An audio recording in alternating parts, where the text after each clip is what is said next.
Welcome back to my channel. I'm so glad you can join me here today, and I hope you find today's session useful and beneficial. A few years ago, I had a marathon, a Marvel marathon. So I basically watched almost all the Marvel movies in a span of maybe 2 months, I think, 2 or 3 months, and I absolutely loved it. I loved all the Marvel movies. I think they were made very, very well. They were brilliant. And two of the movies that stood out for me were the Black Panther and Doctor Strange. Doctor Strange was good because it was a different dimension. It was interesting because there was a superhero in a spiritual dimension, esoteric world, in a different world to the physical world. And I thought the concept of that movie was really good.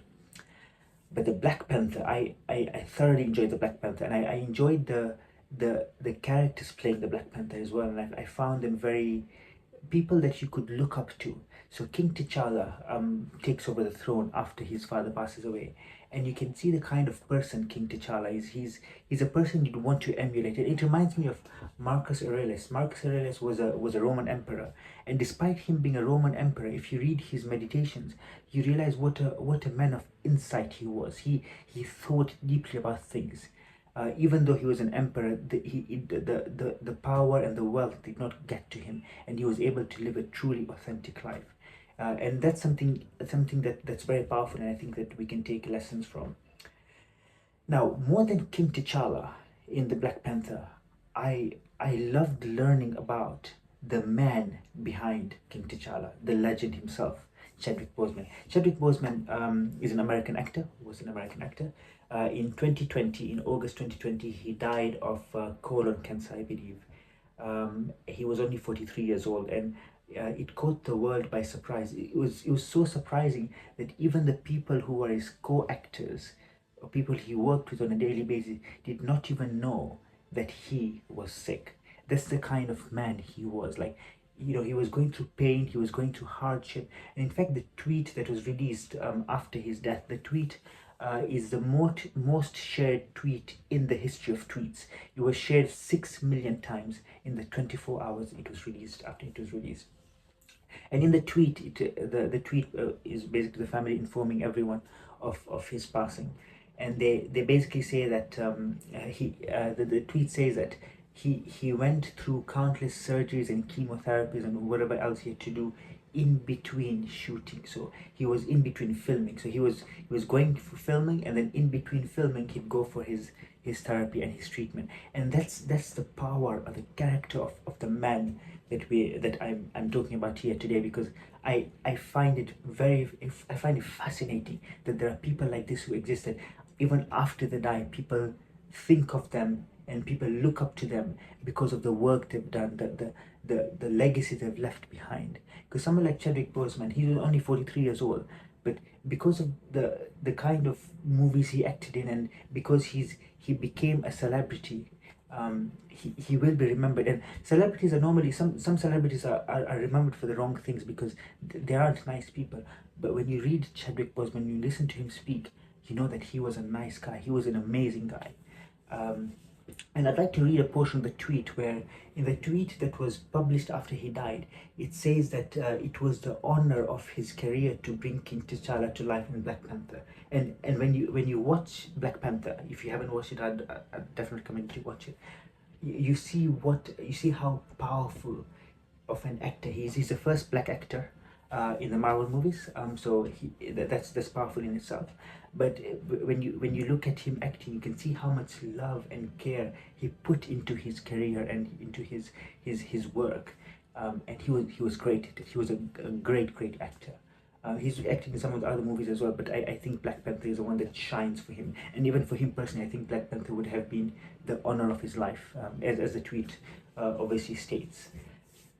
But I just find it remarkable that a person like Chadwick Boseman could go through such pain and hardship and yet stay strong as a man. Let me tell you why. So if you read up about his life, you'll see that some of his co-workers commented that every time he would step on set, in the filming set, he would exude charisma and joy, and this was infectious. Like his joy and charisma and his laughter, like it was all, like you could tell, like his heart was open to everyone. despite everything that he's going through in his personal life, he was able to be there for other people and and show this love and charisma to everyone else. And I think that's powerful. The fact that because we all go through hard times, I go through hard times, you go through hard times, but it's natural for us to for these hard times to seep into our character, into our personalities.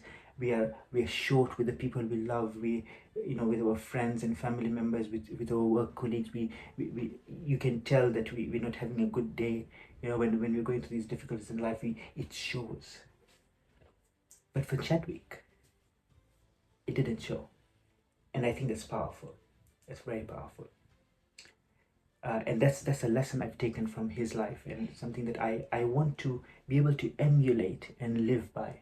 We have an Arabic quote, Arabic saying, Arabic narration that says that live amongst people in such a way that whilst you're alive, they crave for your company, and when you die, they weep over you, they miss your company, because when you leave a hole in their hearts and in their lives, like your presence is being missed. And I think that's a great way to live. If we can live that way, I think we do very well. And it's something I'd like to take on board, and I'd like to be that shining light in people's lives, so that when I leave and when I die, people miss me. People are like, I actually miss having his company.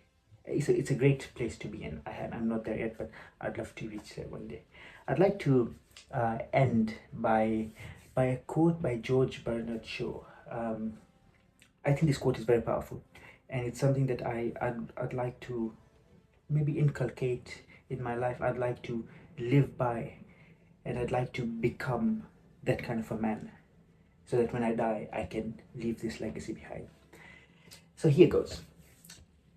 George Bernard Shaw says, "This is the true joy in life, to be used for a purpose, recognized by yourself as a mighty one, to be a force of nature instead of a selfish little clot of ailment and grievances, complaining that the world will not devote itself to make you happy.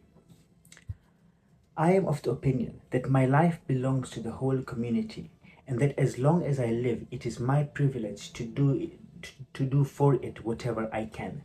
I want to be thoroughly used up when I die, for the harder I work, the more I live. I rejoice in life for its own sake. Life is no brief candle to me. It is a sort of splendid torch, which I've got to hold on for a moment, and I want to make it burn as brightly as possible before handing it on to future generations." Wow, that is powerful.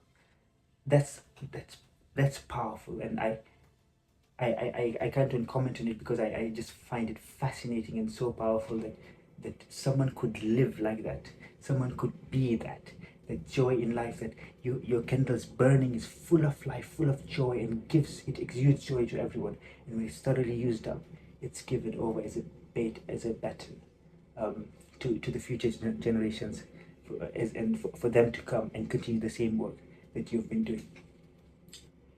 So yeah, I think that's a powerful lesson, and it's something that I will try and inculcate in my life, and try and live by as thoroughly as I can, and I hope you do too.